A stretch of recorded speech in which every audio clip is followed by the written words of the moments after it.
આજે ત્રંબોવડ ગામે યોજાઈ રહેલા સમૂહ લગ્નોત્સવમાં પધારેલા સૌ સંત વૃંદ, સમૂહ લગ્નના આયોજકો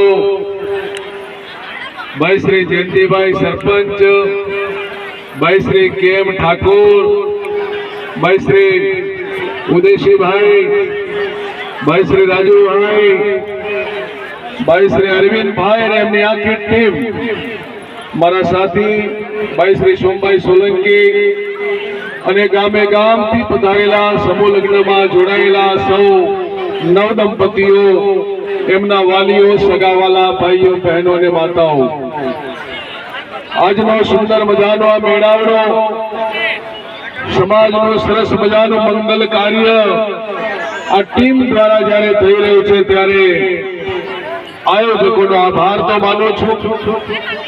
સાથે સાથે સમૂહમાં થોડી આવવા જવાની તકલીફ રહી હશે, ક્યાંક ને ક્યાંક નાની મોટી તકલીફ ઊભી થઈ હોય તો ક્ષમા ગણીને પણ એક સમાજમાં ક્રાંતિ લાવવા માટે એને સહન કરી લેજો.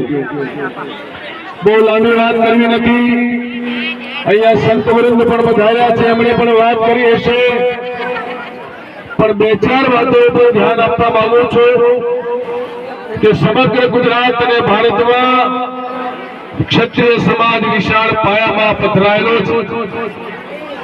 સમાજની પ્રગતિ માટે, સમાજના વિકાસ માટે નાના મોટા સામાજિક સંગઠનો સમૂહ લગ્નનું આયોજન કરે છે.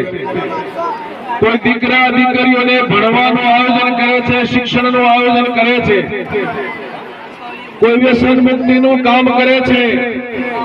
ત્યારે અહીંયા ભેગા થયેલા સૌ સમાજના આગેવાનોને, માતા પિતાઓને વિનંતી છે કે અહીંયા ખાલી લગ્ન કરવા પૂરતા નહીં, પણ આપણા સમાજના દીકરા દીકરીઓ ભણે ગણે હોશિયાર બને, સંસ્કારી બને, સારો ધંધો વેપાર કરે, એની પણ ચિંતા કરજો.